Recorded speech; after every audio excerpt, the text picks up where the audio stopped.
I love that the book starts at Jumbo's Clown Room because I used to go there all the time, by the way. Oh, wow. What a weird... But I'm like, that's a weird thing to do. And then I was like, well, I know that because I used to go there all the time. So who's more weird, you or me? I don't know. For people that don't know, Jumbo's Clown Room is... I guess you'd just call it a dive bar, but it's like a Hollywood icon. And... it's not a strip club. It's got, what would you call it? Burlesque, but sort of like it's trashy, but on purpose. Yeah, no, that's the way I've only was there that one time, you know, and I didn't know what I was getting into. We just walked into this bar, and then there were the girls that were up on stage, and, you know, and I just, you know, I really struggled that night for sure. Yeah, it's a bar that... I don't know why it's called the Clown Room. I've heard different versions of why, that it used to be a place for clowns to go hang out, literally. And I guess now it's just a kind of a gross dive bar with... But the girls there are... It's not a strip club. It's just a sort of adjacent to that. And then they've got cheap drinks and a weird crowd full of, I guess, guys like me and guys like you. So. and a lot of women in the audience as well. Yes, yeah, it's not. That's what I mean when it's not a strip club in terms of there's no nudity, but also women can go there and they don't feel like they're in a place with a bunch of kind of creepy, leery guys. It's just kind of a quirky hangout. The types of crimes you solve are straight out of horror movies, and I want to give the audience a little bit of a feel for this. And this is, if I've said it in the audience, I've said it in the intro, I'm sure, but I want to say this is a No Kids in the Car episode of the Jordan Harbinger Show. Tell me about Carla. The book starts with that, and it's just one of many just horrifying nightmares. Yeah, you know, I got involved with the Carla Walker case for a TV show. It was after I retired, and she was a 17-year-old, just the sweetest little girl, really, at 17, going out with her boyfriend for a Valentine's Day dance, and then sitting in the parking lot, some guy pulls her out of the car and pistol whips her boyfriend, Rodney, and Carla is last seen being drugged towards this guy's car, and then her body's found in a cow culvert just outside of Fort Worth, and her dress has been torn off. She's got numerous injuries. She's obviously been sexually assaulted and strangled. And I started working that case with Fort Worth PD and met the family, and so connected to the brother Jim.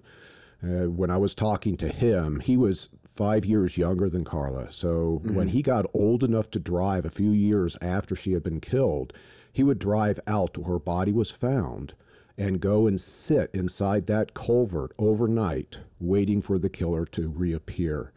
And, you know, for me, it was like, well, that's what I would do, you know. And here, 40 years later, this is a 1974 case, 40 plus years later, he still was wanting an answer as to who killed his sister.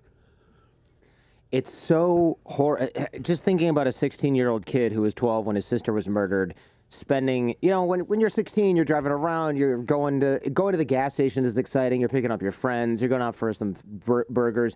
This poor guy's life is, at that point, going to the scene of his sister's murder and just sitting there because he just didn't, that was as close as he could get to her, as this horrible, disgusting place where she died a terrible death. And you mentioned in the book, the mother would wake up every morning and touch the picture of her daughter. I mean, it just, as a parent, it's just so heartbreaking. And I can see why it would be a calling for someone to solve these, because you're just thinking, no one else is really, the police have given up mostly. It's cold. It's a cold case, and there's no new evidence. And these people, everyone's forgotten about it but them. Yeah. And imagine this, you know, what Jim told me is that he distinctly remembers, you know, after Carla's body was recovered from the crime scene and taken to the morgue, his parents had to go in to identify her. And he's telling me, I mean, the worst scream he's ever heard was his mom going in and seeing her daughter dead. Ugh. Oh my God.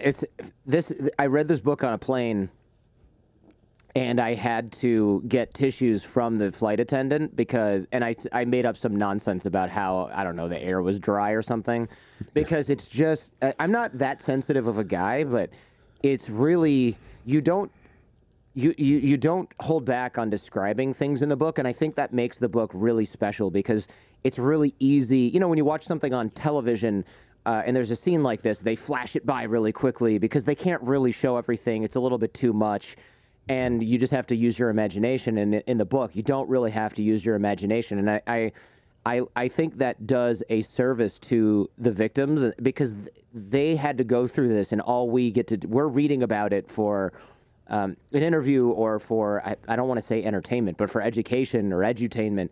And it's better this way because we really do get a picture of the monsters that you're hunting. Well, and it was very purposeful because, you know, after I retired, I got, you know, some of this public notoriety and doing a lot in the true crime space. And part of what I really want to present to the viewers and the listeners is I and others come out of real crime. And what you see on TV or what you hear about in the podcast does not really replicate what real crime is. And it really has an impact, of course, what these victims suffered through their loved ones and what they've experienced, but also people like myself, the professionals that are working the job, what we see and what we are dealing with. And that's what eventually this book turned into.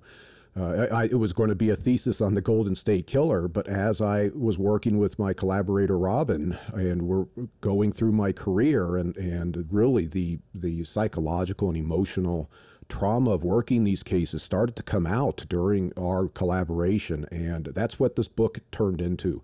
And so I'm describing the real crimes. Nothing is in there that is gratuitous. It's just frank. This is what happened to this victim. Some of the other cases in the book, and of course we'll link to the book in the show notes, the girl who was kidnapped and enslaved for 18 years, the fact, as a parent, again, I'm like, it's just too horrible. I can't even think about that. You almost... I posed this question to myself when I heard that story. She was kidnapped, enslaved for 18 years, had kids with her attacker, lived in like a set of tarps and tents. And I thought to myself, would I want my kid to go through that, or would I actually have preferred that they were murdered? Which is such a disgusting, horrible question to ask yourself. But it's almost, I couldn't really come up with the proper answer. I thought, do I want my child to be tortured like that, or would I just rather they died at least quickly somehow? Well, you know, I saw it firsthand. You know, we're talking the Jaycee Dugard case, and she was the one that when she was 9 years old was abducted out of the Tahoe area and then had been living in my backyard, in my jurisdiction in Contra Costa County for, like you said, 19 years before she was found. But while I was out at that scene, the mother of Michaela Garrett, who is another young girl who was abducted out of the Hayward area in the South Bay, she shows up. And she, for her, Jaycee Dugard, the fact that she was found alive is giving her hope that Michaela will be found alive. And even, I'm sure she's heard all the horrors that Jaycee went through with Phil Garrido and Nancy Garrido. She probably still wants Michaela back alive. And that was, I mean, you think about it and it's like, well, what's the better thing to want for your child? But I think these parents of missing kids, to this day, if they haven't been found, they're just tortured, hoping that their kids will be alive no matter what they have gone through. I kind of shook out that way, but it's still just so horrifying to think about. Of course, you want your kid back, but also just the horrific damage. I know you've said you're methodical in the investigation, but spiritually connected in some way with the victim and making peace with the victim. What do you mean by that? That's interesting, and I don't know. I've never heard that before. That is just something that, you know, when I walk into a space, whether it's an active scene, you know, and the victim's still there, you know, I'm seeing, let's say, this woman's body laying inside her house and the photos of her alive on the shelf above her body, and you know, and just looking at, the tragedy that's happened, a life that was taken. But going back to like the Carla Walker case, even when I go back to these cold case crime scene locations, you know, I still felt Carla in that cow culvert. In fact, I was able to figure out exactly where her head would have been laying inside that culvert. And I reached down and I touched the ground right there, saying, I got you. You know, we're going to get this one figured out. Your most famous case was, well, at least one of the most famous cases was the Golden State Killer. And we'll talk a little bit more about this later as well, because I have so many questions about this guy. But tell us who he was, because I was ordering an alarm system probably within the first few pages of that chapter. Yeah. You know, well, he started out, you know, committing fetish burglaries down in Visalia and became known as the Visalia ransacker. And this was 1974, 1975 time frame. And then after, I mean, he actually committed a homicide where he killed a father who was, you know, coming to rescue his daughter, who the Visalia ransacker was pulling out of the house in the middle of the night. And the ransacker drops the daughter and shoots and kills Claude Snelling, the father. But then the ransacker moves up to Sacramento, and this is where he becomes known as the East Area Rapist, where he's breaking into houses in the middle of the night. The first 15 attacks are just with women or girls that are home alone, that he's binding up and sexually assaulting, always talking through clenched teeth, always wearing a ski mask. But the newspaper, an article comes out about this series and says, well, he never attacks when a man's present. So two cases later, he goes into a house where there's a couple asleep in their bed, and he wakes them up, shines a flashlight in their eyes, blinding them, and he tells them, do what I say or I will kill you. I will spatter your brains all over the walls, what he would often say, and he would put a gun in the beam of the flashlight so the couple knew he was armed. He would then throw bindings to the female, the wife, and make her tie up her husband or boyfriend face down on the bed. And then he would go hands-on with the female, tie her up face down, and then go through the house, and typically would come back with dishes or something similar and put those on the back of the man as an alarm system, and would tell the man, if I hear these, she's dead, I'll cut a part of her off of, you know, and bring it back, or I'll kill everything in this house if there was kids in the house. And then he'd take the wife or the girlfriend out to the family room where he'd repeatedly sexually assault her. And this is what he would do. He would preferentially break into houses with men present. And so he ended up committing 50 of these attacks in Northern California between 1976 and 1979, and just disappeared. And in 2001, what I thought was going to be my claim to fame on the case is using DNA technology. I linked him to an unsolved series of homicides down in Southern California, down in around the Los Angeles area. That was just known as the original Night Stalker series. 10 people had been killed across 6 cases. Well, it turns out the original Night Stalker was East Area Rapist, and we ended up, I started working that case in 1994, and I spent 24 years trying to find this offender, because this was such a brazen, brutal predator. He absolutely had to be caught. Yeah, it's terrifying. When you say that it took, was it across 3 or 4 years, and he had 50 plus victims more, that's every couple weeks. This isn't a guy who pops up once a year and then vanishes. This is a guy who's like every pay period going back out and killing and murdering 2 people and brutalizing them and shattering their lives forever. Yeah, there'd be weeks where he'd attack 4 or 5 times, and then sometimes he'd go silent for a few weeks. We've got a few gaps in the East Area Rapist, the Northern California series, where we don't have any known attacks, but he was also committing a ton of burglaries. He was out prowling probably every moment of free time he had. Yeah, this is so terrifying that it's scary that people like this even exist. And before I dive into some of that, it is interesting to me that serial killers take breaks. I assumed that all these guys were like the Golden State Killer, where they just killed until they're stopped somehow, but that's not really the case.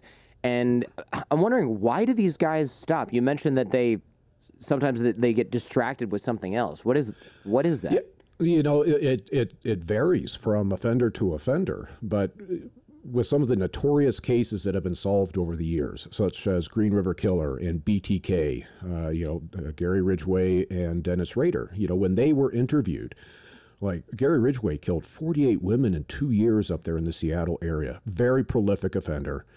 And then he just stopped. And when he was interviewed, he said, well, I got married. You know, his life circumstances changed. His whatever stressors he was under changed.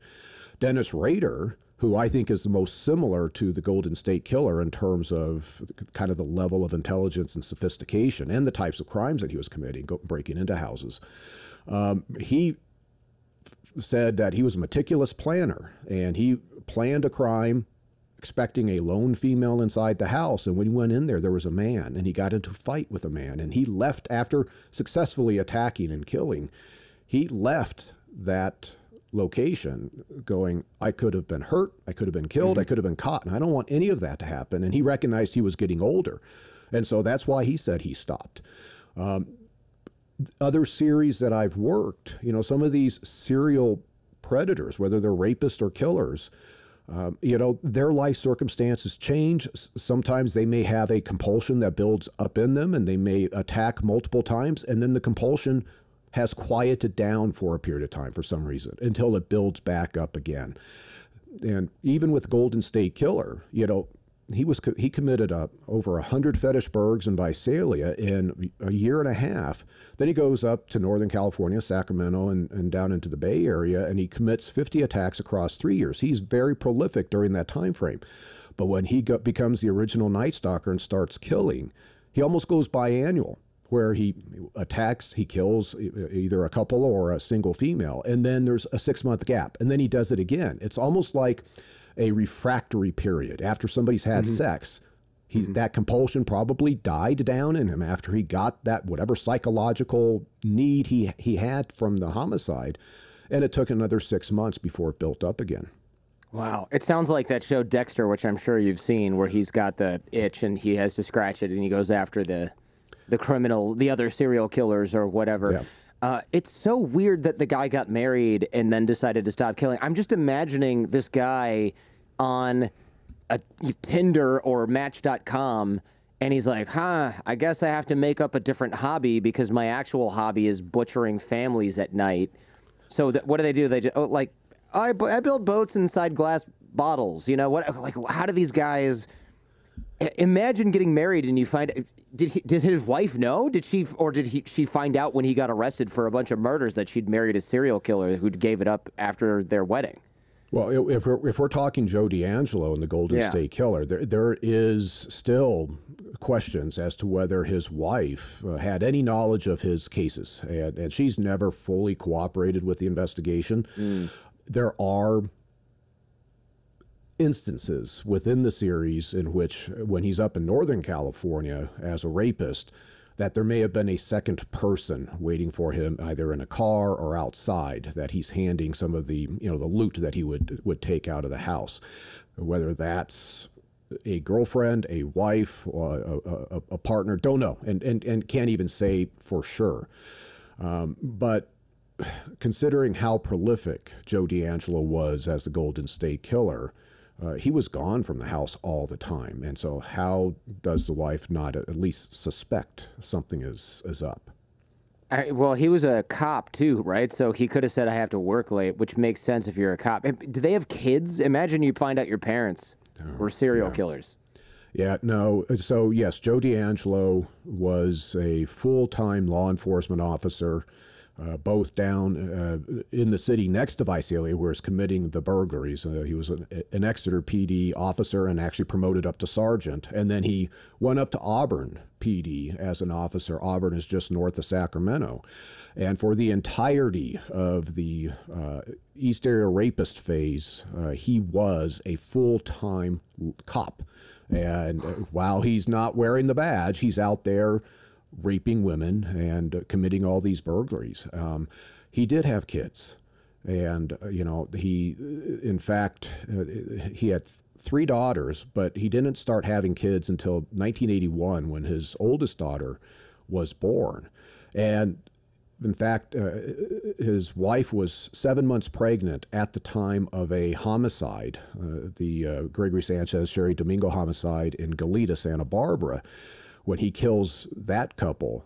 And then he doesn't attack again for 5 years. And then his wife is pregnant 7 months pregnant with his second daughter when he commits his last known homicide, which is a bludgeoning death of Janelle Cruz in May of 1986.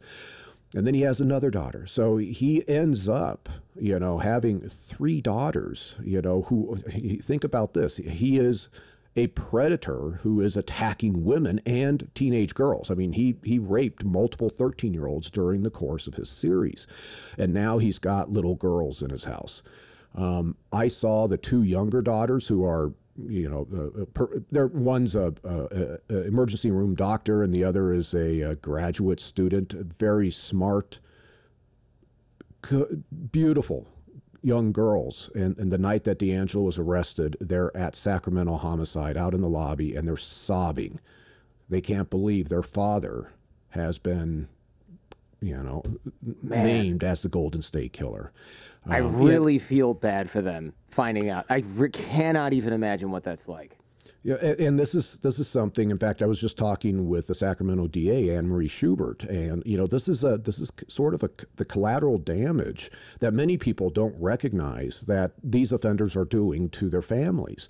And it's like, these trolls online are giving these, death threats to these girls. And it's like, they have nothing to do with what their father did, and it's just like their lives have been so altered just because of what he was doing. And in fact, they didn't even know they were so hidden from his past because they were pretty much, when they were old enough to actually be aware of stuff, they didn't even know he had been a cop before.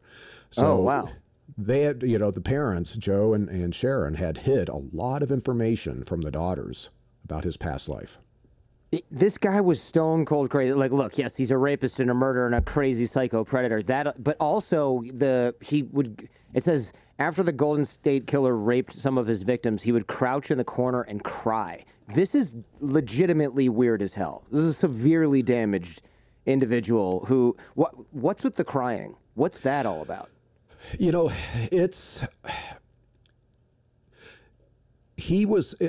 truly believe, and some of the victims, they said he was sobbing, it was like genuine. In fact, one victim, he was sobbing while he was raping her. And as he's crying, he's saying, "I hate you, Bonnie. I hate you, Bonnie," over and over again. There is this psychological and emotional outpouring, that was happening with him after he completed the attack, after the sexual assaults. All of a sudden, that emotion, that crying would occur. And, before we solved the case, it was like, well, is this real? Or is it not? I believe it's real. And DeAngelo, because of his intelligence and law enforcement training, was doing a lot of verbal staging where he would say things to the victims knowing they would tell the cops. And so he would say things opposite of who he really was, like, I'm a drug addict, or I was down in Bakersfield, etc. But it turns out that DeAngelo also does talk to himself. After we identified him, I saw it firsthand as he's sitting alone in the interview room and he starts mumbling to himself. And I also start to see him grimace like he's about to cry. And I think this is just part of who he is. And yes, you're right. I mean, it's just such a weird psychology to have this, I mean, as the East Area rapist, he was a very dominant presence in the house. He's a psychological sadist. He liked to put fear in the victims, and he would really be aggressive towards the victims.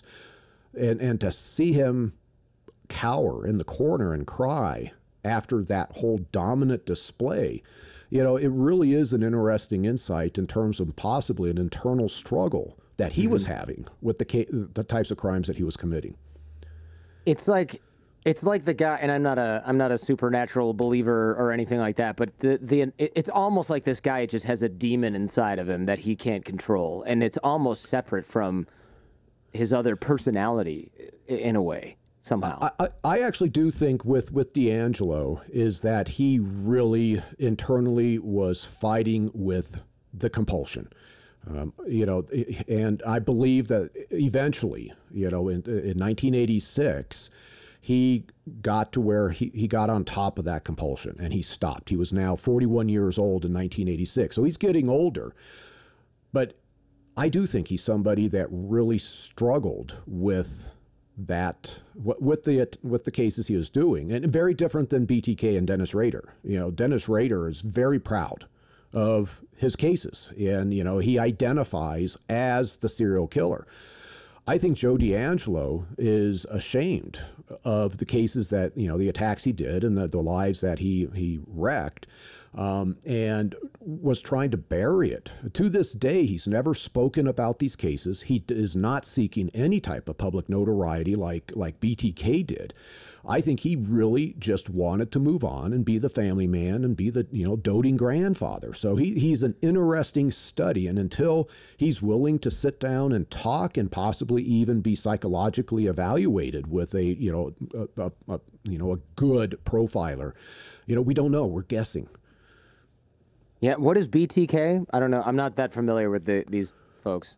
So BTK, Dennis Rader, was a serial killer out of Wichita, Kansas back in the 1970s. I forget exactly what years he was active, but he was into bondage. And so he would break into houses in the middle of the night. He formerly worked as like an alarm system installer. So he has skill sets on being able to get into, you know, houses.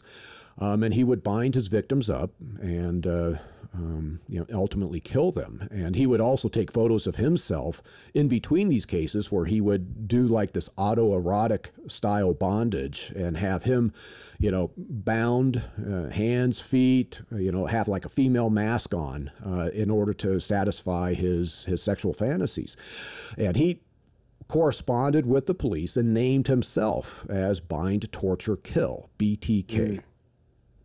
God, these people are so fucking sick, man. It's so gross. What's with the 1970s being the serial killer era? Is that just an illusion? But I feel like or is it just happen to overlap with some of the cold cases you're running? Because whenever I hear about something that is just insane, it's always like 1976 to 1989 or something like that.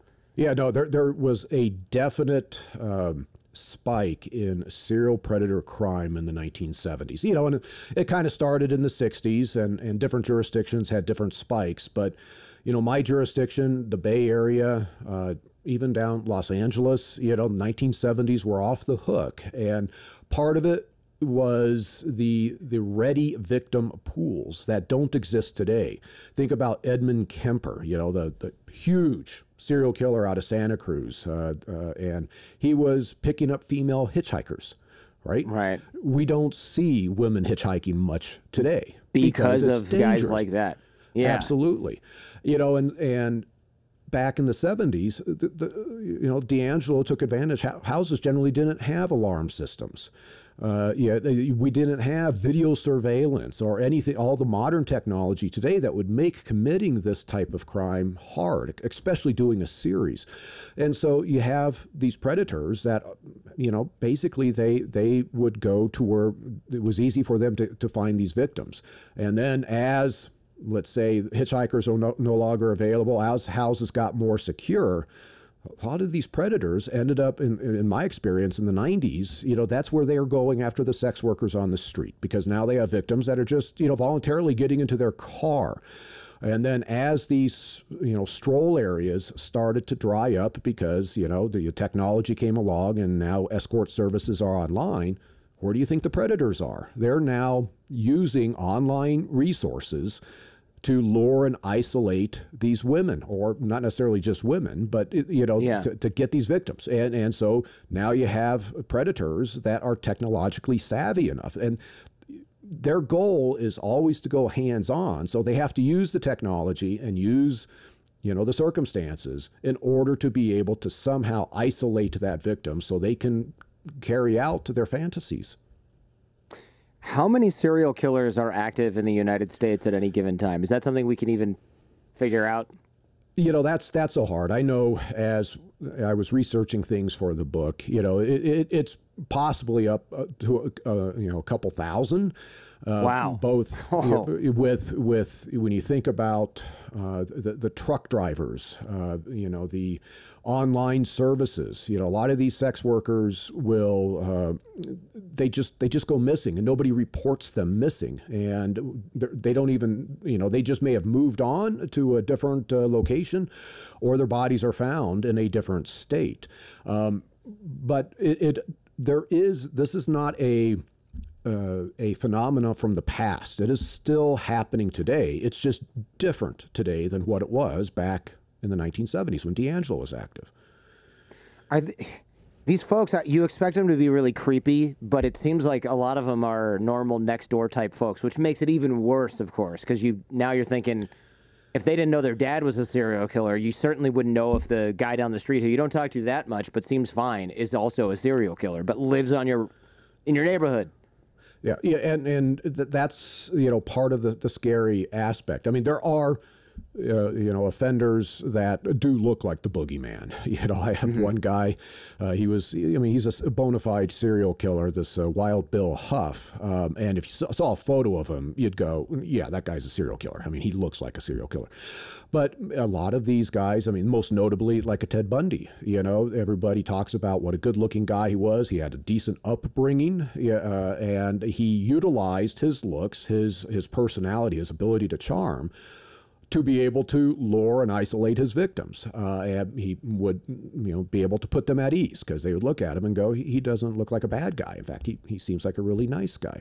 So you do have offenders that could fool even the most, they're fooling sex workers who are some of the best judges as to who's going to be a bad John or not.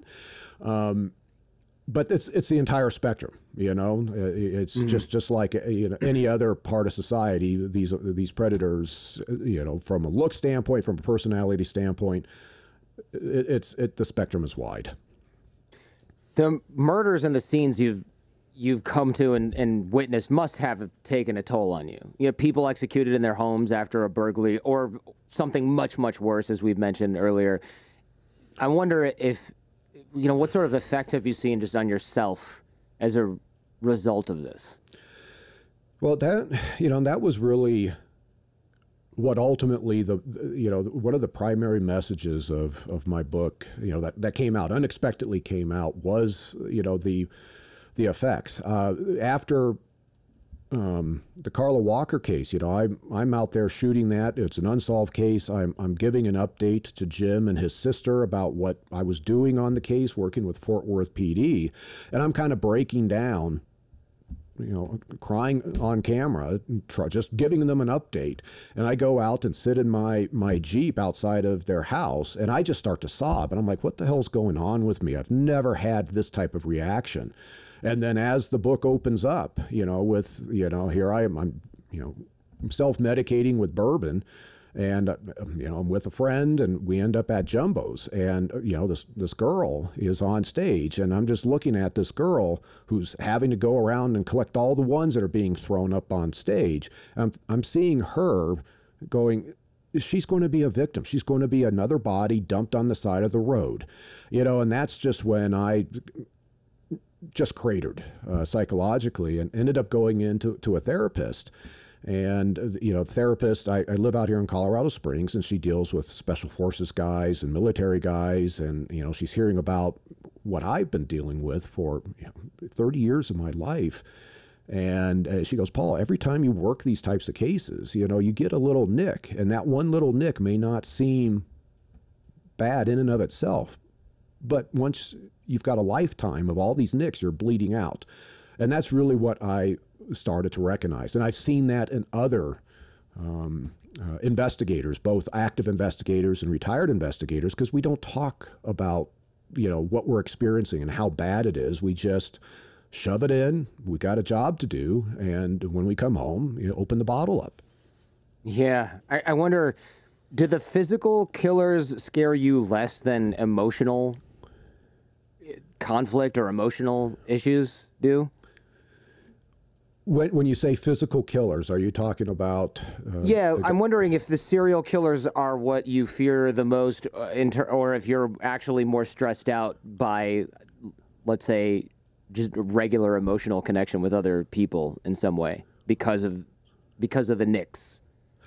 Oh, well, most certainly the way that I view the world has been impacted by the cases, and my relationships have been impacted by the cases. I personally, am not afraid that I'm going to fall victim to a serial predator. Sure. But the impact where when my kids are younger, I'm not letting my kids go do anything because I'm so scared that there's the child abductor is out there, or the serial rapist is out there, the child molester. You get such a concentrated exposure of this type of crime that you think it's happening. And fortunately, it is relatively rare. But for those of us that are in the field, it's something that we do and think about day in and day out. And it taints our view of the world for sure.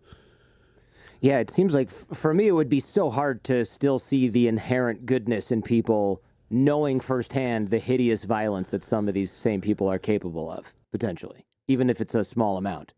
It is, that's that cynical aspect that can come out. And it takes a lot for somebody to gain my trust for sure. Now, I know this kind of stuff can be difficult to hear. Believe me, I understand. But we have a lot of podcasts on all kinds of topics, like this one if you're into serious stuff.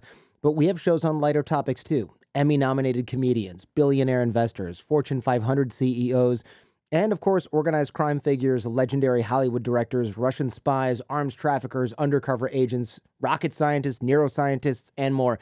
So check out The Jordan Harbinger Show anywhere you find your podcasts. Now, back to the show.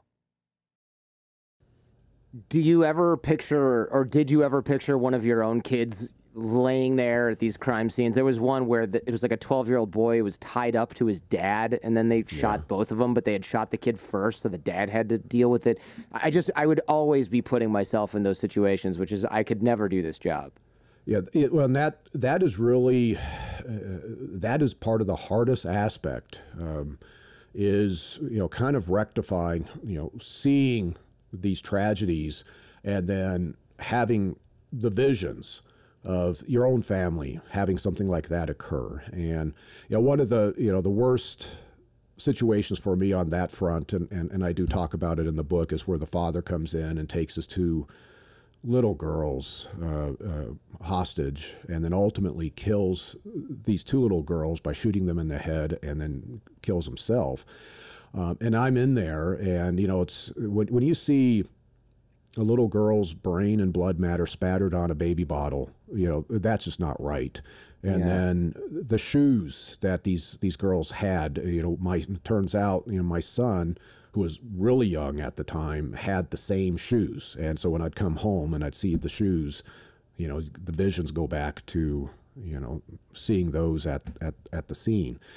And, it's that impact. This is where the homicide investigators, CSIs, death investigators, cold case investigators, what we're seeing doing the work, it doesn't stop, as soon as we punch out. It's with us all the time. I can imagine. Yeah, and I think that would almost be a reason to distance oneself from a family as well. Like, if I'm not as connected with them emotionally, maybe I won't think of them during the worst moments of my day, or maybe that vulnerable part of me will callous over a little bit. It's almost like a subconscious process to maybe protect yourself from this. Actually, I think that's a good thought. I've never actually had that particular thought occur to me. Because I have been emotionally distant, I've been married twice. I've got 2 sets of kids, and I'm not as, involved as I should be at times. And, maybe it is a way to emotionally protect myself, but, I don't know. I've done a lot of, self-scrutiny, and as I've gotten older, I've become much more willing to accept that I've got my weaknesses, and I have to think about what you just said, because that is an interesting tidbit there. Yeah, well, hopefully Hopefully that's useful. It's for me, I'm not a therapist, so you might tell your therapist and she might go, "That's a bunch of garbage. Don't listen to podcasters psychoanalyzing you." So, but who knows? Hopefully it's helpful in some way. Do any of the cases you've worked on give you nightmares to this day, or have you kind of processed all this?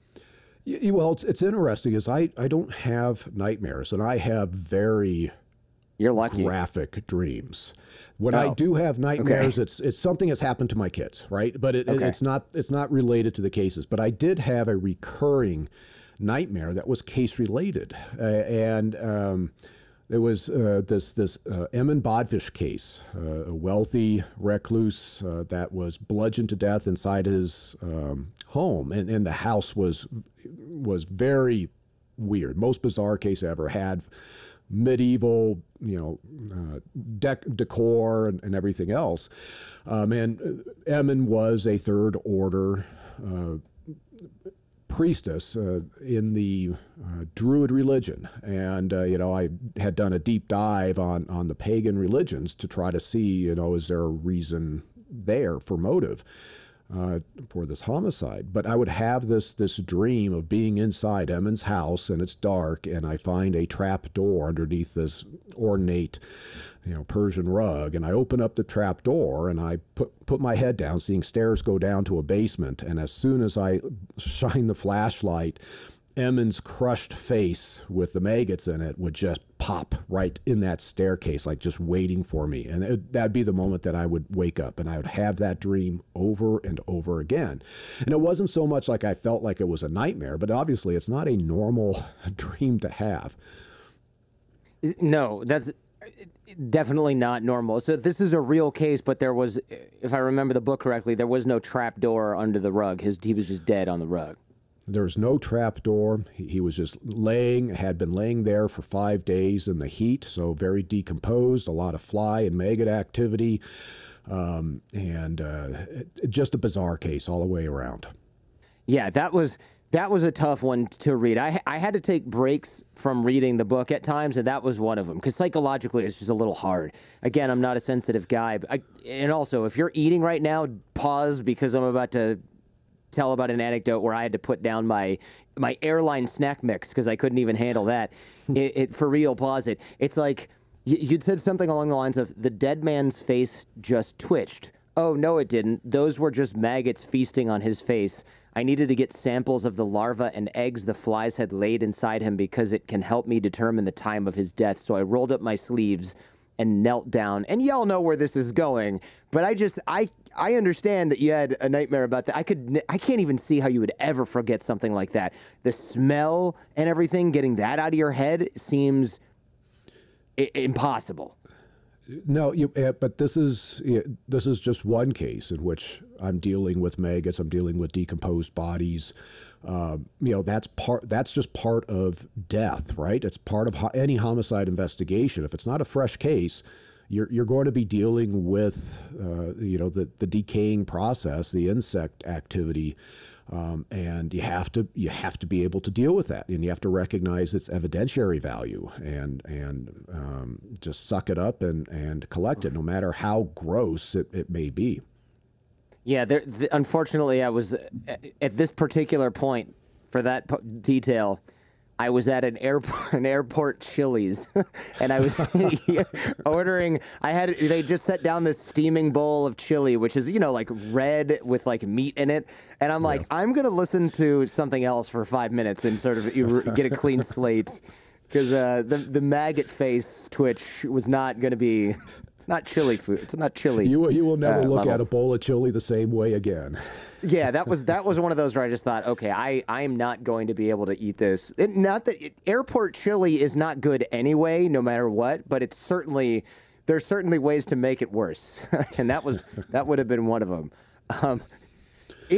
It's very unsettling thinking about people this evil, especially guys like the Golden State Killer, and just breathing the same air as the rest of us. And I think your work is so important because you're actually removing these people from society by catching them, whether they're dormant. Because even if they're dormant, that could be temporary. I mean, even though the Golden State Killer was 74, there's no, who knows what he was thinking? Like, maybe I don't care if I get caught. I'm old. I'm going to do one more. You know, who knows? We just don't know with these we don't guys. know. You know, like with D'Angelo, I mean, he was very physically capable of committing more crimes and is a very dangerous man.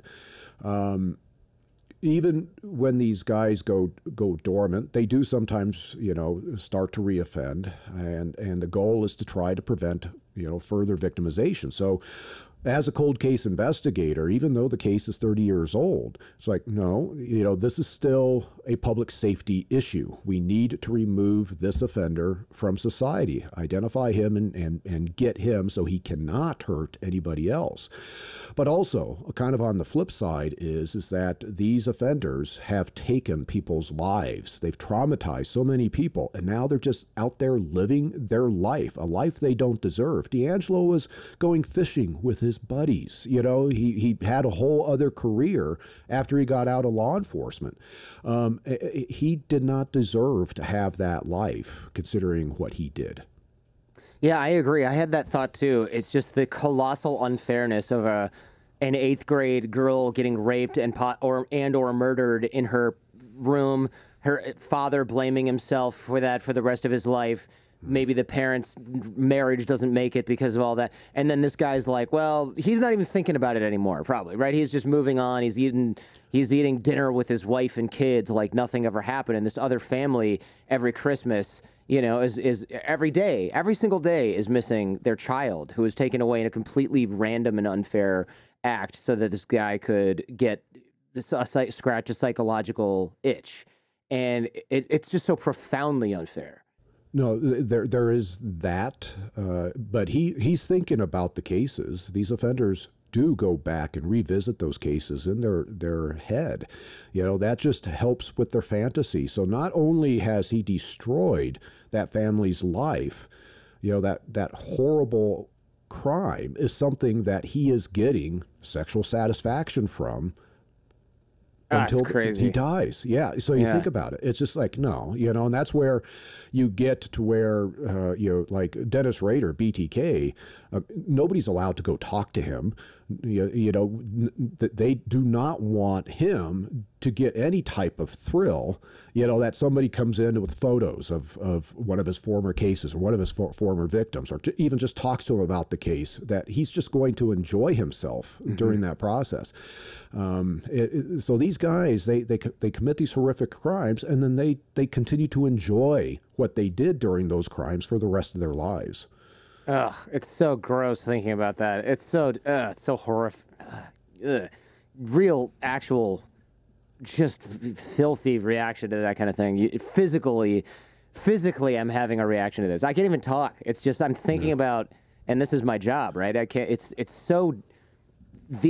I don't really understand, and this is nothing personal, of course, because you are in the true crime scene, and your work is very helpful to a lot of people. But when I think of these true crime podcasts, so this is one of the first true crime books I've ever read.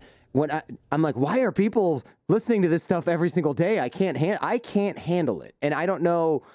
I guess a lot of people are really interested in this stuff. It is interesting. It is fascinating, but it's I think a little piece of my innocence, and it sounds like an exaggeration, a little piece of my innocence died after I finished this book, you know, and I mean that as a compliment because the book is great, but I don't know if I would read like a bunch more books in the genre.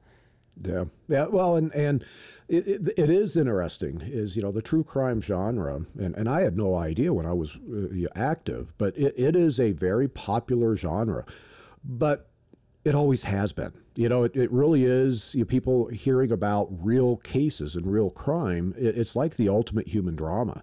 It is. And so you go back, you know, eons, you know, there's always been true crime, the True Detective magazines, for example.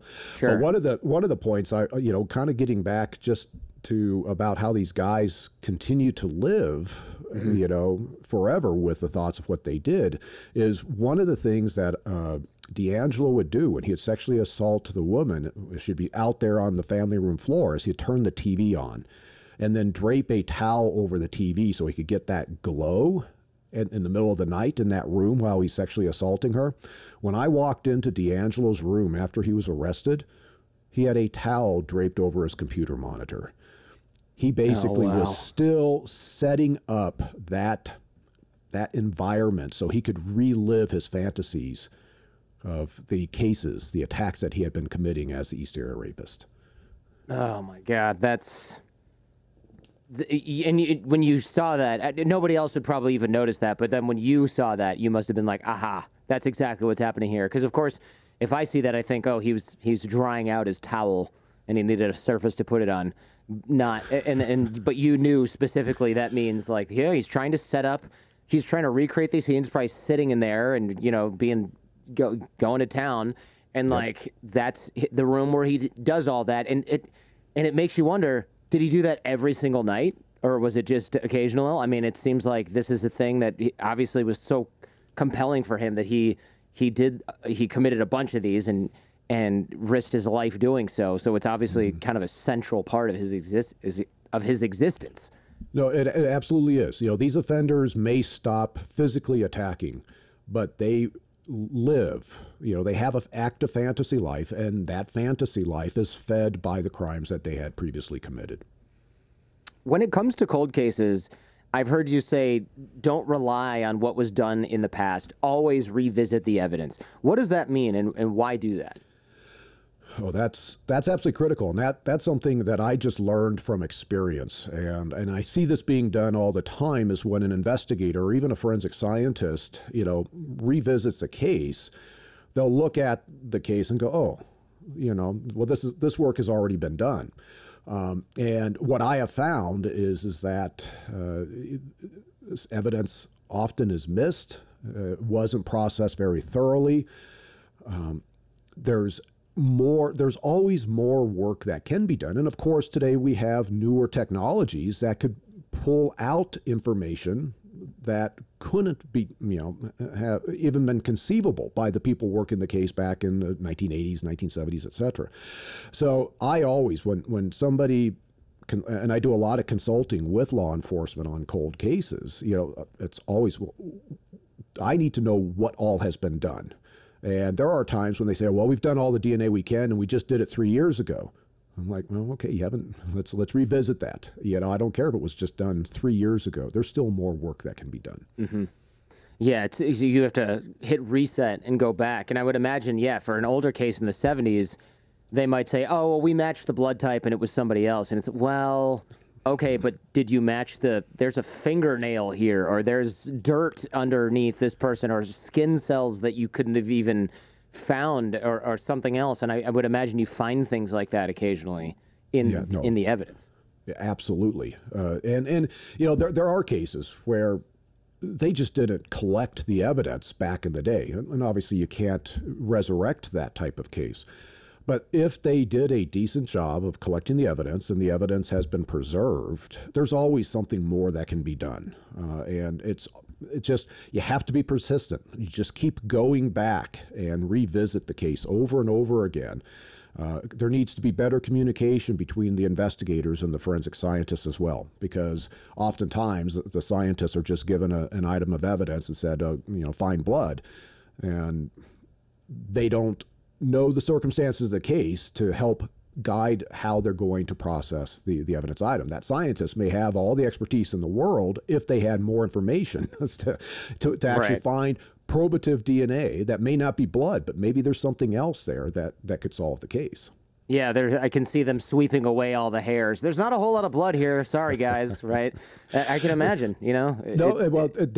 Even though I'm kind of chuckling at that, no, that's unfortunately, in this day and age, that's where it's kind of going, because the scientists are getting so specialized in their particular disciplines that they really don't have the expertise to recognize other types of evidence that might be present, and so they overlook it, or if it is trace evidence, you know, they don't even know how to collect it. All they know is how to clip out a blood stain if they're a DNA analyst or a serologist.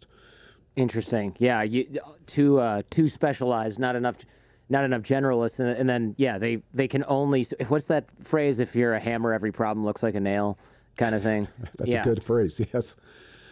You seem to find these tiny clues that lead to big breaks, and some are particularly impressive. One example here was, I want to say the victim had a tiny tear in her sock or some article of clothing. And I think your deductive reasoning said, hey, maybe that ripped when she kicked the killer, and therefore maybe there's DNA on her foot.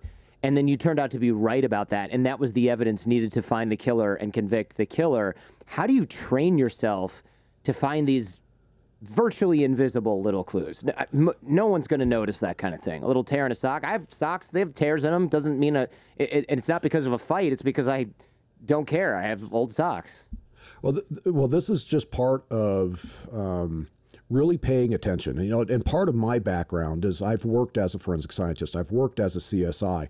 I've studied the behavioral stuff. I've worked investigatively. So I do bring a lot of skill sets to the table that a lot of people don't necessarily have in their background. And so when I'm out at a crime scene and I'm seeing a woman who she battled for her life, and I could see this combat between the offender and this woman go throughout that entire room based on the blood patterns and the state of the furniture. And it was obvious that this offender struggled physically to get this woman under control. And that's part of the assessment as I was going, okay, this is an ongoing fight. This is not a very robust male. If this was a big, strapping, huge guy, he would have been able to get his hands on her and just contain her. But because I could see that in a crime scene reconstruction aspect and the ongoing fight, that's where that sock, the hole in the sock, you know, becomes a little bit more important, going, well, if she's able to fight this much, it's possible she's kicking at him. Does she kick him in the mouth? Does she kick him, you know, is there DNA transferred? And I remember talking to the criminalist that processed her body and, you know, and saying, hey, make sure you swab the bottom of her feet, just because I thought that was a possibility. And that turned out that's where the offender's DNA was found. When you say DNA, is it like skin cells or blood from his nose or snot? I mean, how do you or do you not know? It's just DNA. Well, we would try, back in the day, we would try to source the DNA. Did it come from saliva? Is it vaginal? Is it, you know, blood? Is it semen?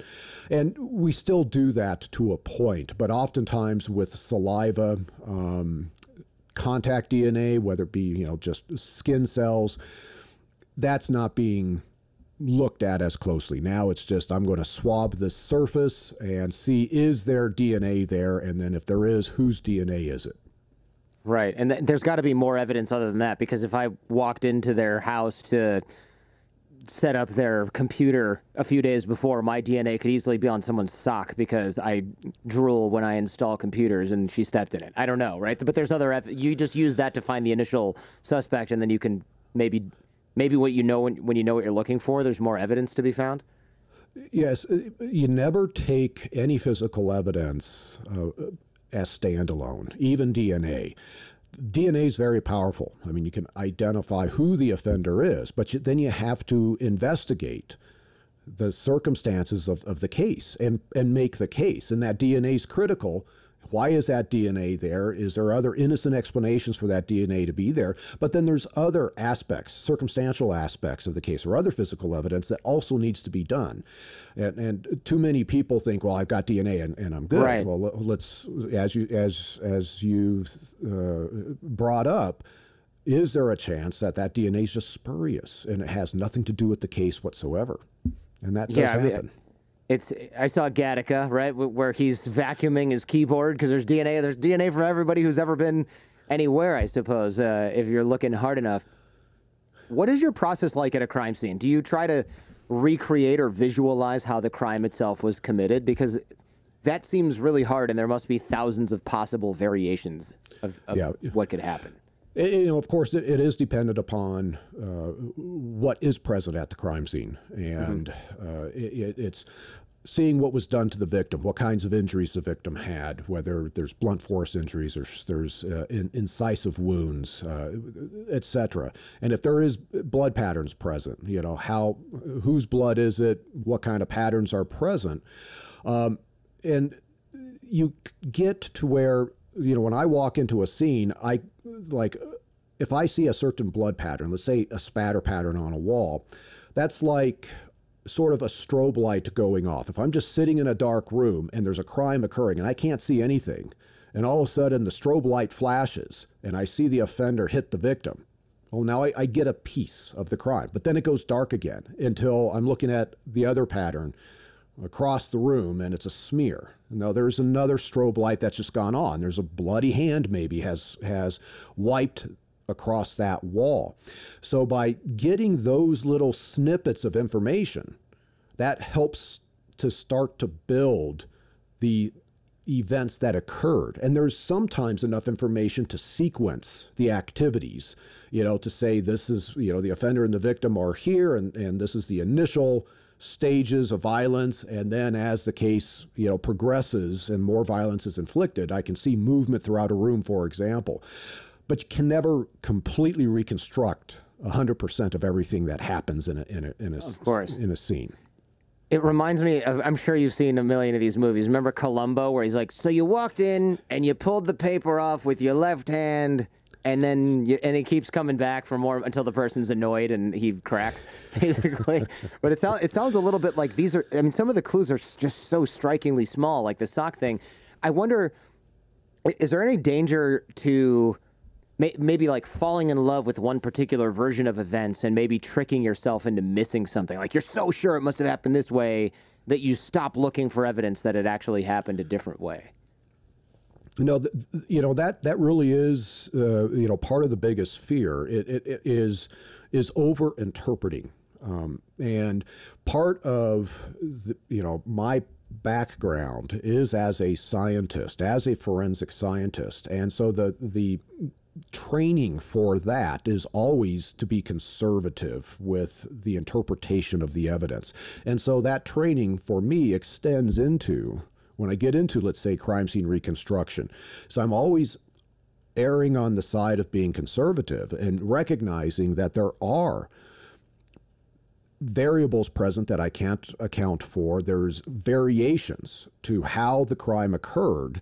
But I also have to, if I'm going to be informed, to use the crime scene to inform me as to, well, how am I going to proceed with the investigation, I have to come up with theories that I think are most likely. And then when I find information, whether it be forensic testing or witnesses or other circumstances that come in that tell me, well, my theory's not valid anymore, now I have to step back and reassess. And I've had that happen over and over and over again. Doing something like I do in terms of the crime scene reconstruction, looking at the final moments between the offender and the victim, and trying to figure out what I can learn from that.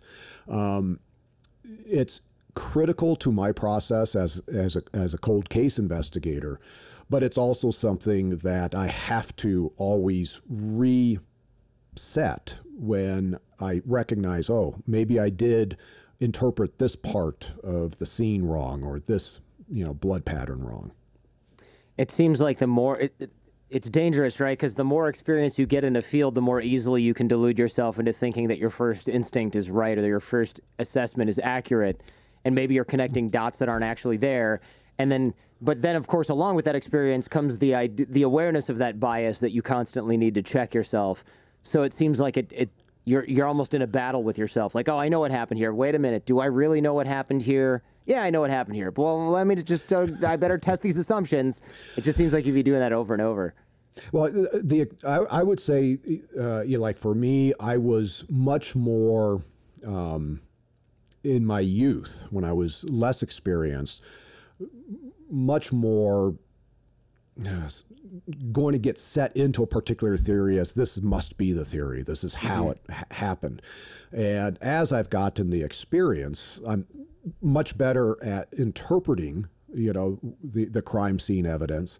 But I'm also much more aware that there's so much I can't interpret, or there's so many variables that what I think is going on, I could be wrong, and I have to reassess it, the next day or the next month or whenever I need to. So this might sound a little ridiculous, but do you ever think that if you keep putting yourself inside the heads of these monsters, even just to get through the course of your job, that you might leave a part of yourself there or bring a piece of their psyche with you after you leave. And I don't mean that in a supernatural way. I just mean putting yourself in the mind of these sickest and most evil people in such an intimate way during a horrific act that they're committing and doing that day in and day out. Like, that might cause a little psychological damage to an otherwise healthy mind. Well, that can be part of the most difficult aspect of really trying to understand, who the offender is, getting into his brain and what is he actually experiencing as he's attacking the victim. And for me, it becomes very informative in terms of I'm starting to understand, where you have what he's doing. There's a level of fantasy. Maybe he's a sexual sadist and he's using the knife to do knife play on the victim's face or on her body. Where it would really be a problem is if I started finding that I was liking that experience, and I never like that experience.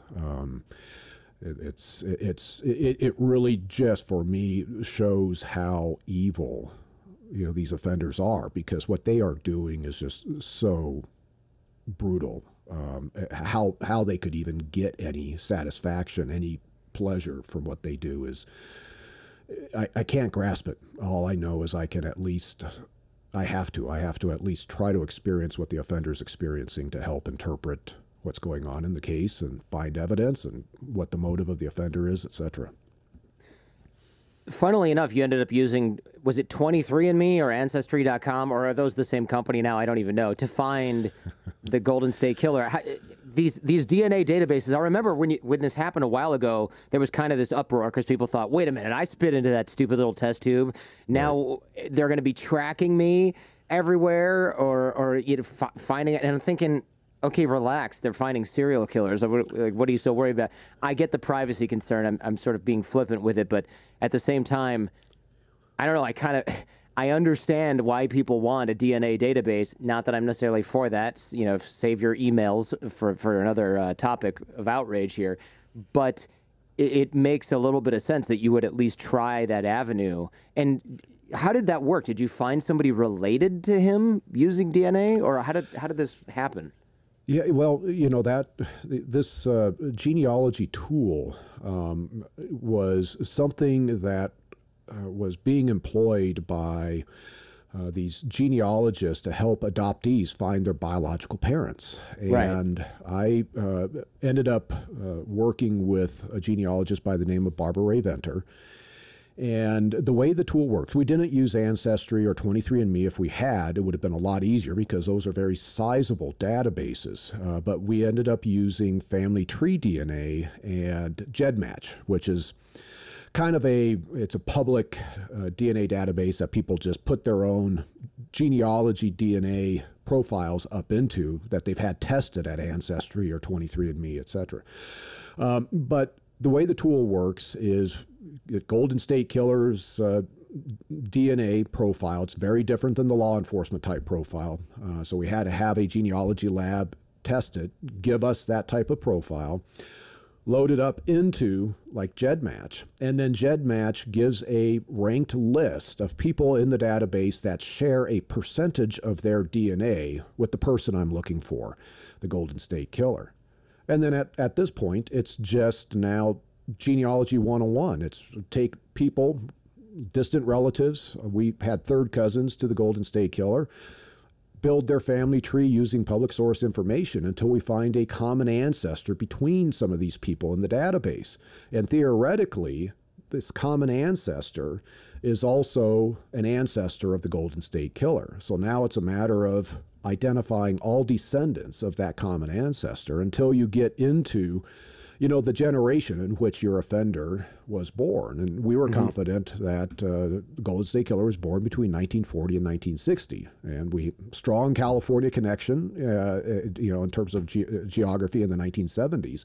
And at that point, it's just investigations 101. And then we ultimately landed on D'Angelo, and now it's going and get a direct sample from him and use traditional law enforcement DNA testing to show, yes, he matches the Golden State Killer DNA evidence that was left at the crime scenes, back in the 1970s and 1980s. So he must, how did you get the sample? Because if you go up and you say, hey, man, we need a DNA sample, he's got to know the jig is up at that point. Oh, this could only be one thing. Yeah, well, that was, in fact, the last thing I did in my career before I retired was I drove up and parked in front of his house. And I didn't know he was a Golden State Killer, but because of the genealogy process and some circumstantial aspects, he had become what I would consider a prime suspect. And I debated, should I just go knock on his door and ask for his DNA? And it was like, I've been here before. I'd had so many prime suspects that I had eliminated with DNA. And I was like, well, what's the chances he's a Golden State Killer? I'll just go introduce myself and say, hey, just give me a DNA sample. You don't have to worry about anybody, knocking on your door again. We'll eliminate you. God. But then I thought about it and was like, no, I don't know enough. And I drove away. And then the next day I'm turning in my badge and gun. But we were close. We knew we were close. And then shortly after that, after I retired, he was put under surveillance, and he would go to Hobby Lobby. He liked to build these wooden remote control airplanes. And so he was going to Hobby Lobby, and while he was in the store, undercover agent goes up and swabs his car door handle. And that gets tested, and it's a mixture, as you would imagine, with a car door handle. But it had more than 21, well, it had 21 markers that were consistent with the Golden State Killer's DNA profile. So no question, he's the Golden State Killer once we got that initial sample. But because it was a mixture, the DA wanted a pure sample, what we call single source from D'Angelo, but it still needed to be what we call the surreptitious collection. So a few days later, he pushes his garbage can out onto the street, into the public domain, where now it's considered abandoned property. And I won't go into detail on how Sacramento collected that trash can because they utilize this technique, but to this day, they're still using this technique. They don't want people to know, but they got trash out of the trash can, and inside the trash was, they got 12 items, but turns out only one item had DNA. It was a piece of tissue, and it was 100% match to the Golden State Killer. Wow. Wow. How does it feel? How did it feel to finally put this guy away? It's got to be so satisfying. Like, I got you, you bastard. It's just got to feel... I'm watching my language here. It's got to feel so good. You ID them and you're like, I'm taking this piece of shit off the streets finally. Yeah, there was so much work to be done even after he had been identified. Yeah. And then my life blew up. I was retired. The media really glommed onto me. So I was running all over the place, doing news shows and other documentary shows on the Golden State Killer. And it really took a couple of months when I finally had some downtime. And I still have this. I had a photo of D'Angelo where he's been arrested. He's sitting in the interview room, and he's handcuffed to the table in the interview room, and he's just hunched forward and obviously dejected. And I had my bourbon out, and that was that point in time where I just was like, I got you. It took a couple months to get there, but that was really the moment when I was finally, after 24 years, I got you. And that was a good feeling. Oh, man. You'd said some of the survivors and victims would call you years later, before you'd caught him, call you late at night. Maybe they're drunk, convinced that they're still being stalked. I mean, they're just scarred for life in some of the worst ways imaginable. And you can't repair the damage, but you bandaged the wound a little bit, I would think. Well, it's interesting. You know, you hear the term closure bantered about a lot, and you never give them closure. Basically, I, as an investigator, I gave them an answer. For some of them, it was their lives settled a bit, knowing that the guy that had attacked them, 40 years prior, will never, be able to come after them again. Some of them were re-traumatized. They were having now to relive the attack, because some of these victims didn't want to think about that. It was such a horrific time in their life, and now they have to think about it, right? So it really varied, but it became apparent. I sat in and listened to the victim impact statements. Once he had admitted, he basically pled guilty and admitted to other crimes that he couldn't be charged with. And now the victims had an opportunity to confront him and to watch, one victim after another, have to talk about the impact that whether he had sexually assaulted them himself or he had killed one of their loved ones, and the ongoing impact to their life to this day. One woman who was sexually assaulted, her husband had been bound up in bed while her husband was in bed. She gave her impact statement. I happened to be out in the court lobby when she walked out with her family, and she literally collapsed after doing that. And you go, this is not a time for celebration. We got him. He's put away for life, but it's not changing the trauma that these victims are experiencing. And it's really, both Anne Marie Schubert, the Sacramento DA, who, led her office in the prosecution, and we just, we gave each other a hug. It was like, oh my God, we are in person seeing the devastation that Joseph DeAngelo did to so many families for so long. One of the only things that makes me feel a slight sense of relief when it comes to these depraved serial killers is that there are people like you in the world tirelessly hunting them down. So yes, it's not a time for celebration, but it's still a very heroic effort. And I don't use the term lightly, to spend decades going after some of these people to allow justice to run its course here. And from this conversation, I realized you basically sacrificed a lot of yourself in order to keep the public safe. Yeah, I sacrificed my relationships, my family time. I sacrificed, my mental health in many ways. And I'm just in a fortunate position that I succeeded in this pursuit. There's so many other professionals out there that have done great work. They've solved cases. They've gotten bad guys off the street, and they don't get any recognition. They're leading their life, and part of my goal moving forward is to help these other professionals to have, if they want, to get that public attention so other people can see that, yes, there's a lot of these professionals doing great work. But they're all traumatized. I will tell you that. Every single one of these individuals that are working these types of cases, they're struggling.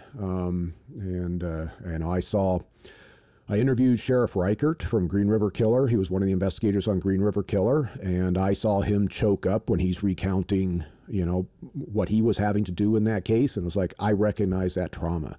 One of my friends, Dave Grice from Small Town Dix, who was a child abuse investigator for 10 years, read my prologue to my book, where I'm talking Carla Walker and Jumbos, and he texted me, and he goes, oh, I so relate. That hit hard. And that was validation for me, because I was so scared to be so open about myself in this book. But when I get somebody like Dave, who's seen horrific things himself, and he's relating to it, I was like, okay, there's going to be people who read this book that are going to be helped just by the mere fact that I'm putting out there that, what they've experienced, it does have an impact on them as people, and that other people out there will soon recognize, the heroic work that they've done as well. Well, thank you so much for your time today and for taking down some of the worst monsters alive. Really, I think on behalf of the entire audience here, we owe you a debt of gratitude, because I was at the only reason I was able to make it through this book was I knew that you had already gotten the Golden State Killer. It's the Bay Area. I live in San Jose. This is like literally hitting close to home. And I texted my wife and I was like, don't Google this, but I'm ordering some, don't Google this case or this guy, but also I'm ordering some stuff for our alarm system, because I'm like, I make sure we have every window and every door alarmed and locked up, because this, for some reason, the Bay Area just had some of the worst. I don't know, or if it just happened to be your beat and that's why it was focused on in the book. But I thought, holy cow, some of our fellow townspeople really have what's in the water here. What's going on. Well, I didn't realize you lived in San Jose, but yes, the Bay Area just historically has had just, the kind of the worst of the worst types of crimes that happened. And of course, when we go back into the 1970s, all throughout the Bay Area is when we had a tremendous spike in serial predator crimes. And I always am a proponent, get your house secure. Always. Yeah. Ah, geez. Well, again, thank you for your time. This is a really interesting conversation. I really appreciate it. Well, Jordan, thank you so much for having me on. Thanks for checking out this entire episode of The Jordan Harbinger Show. If you're interested in exploring this topic further, check out the Jordan Harbinger Show podcast feed. There, we dive even deeper on this and many other topics. In the audio podcast, I also close open loops, cover things discussed off camera, off air, and give some parting lessons from our guest. You can find The Jordan Harbinger Show in Apple Podcasts, Spotify, any podcast app, or at jordanharbinger.com. And also, if you found this episode useful, please share it with those you care about. Last but not least, like, comment, and subscribe.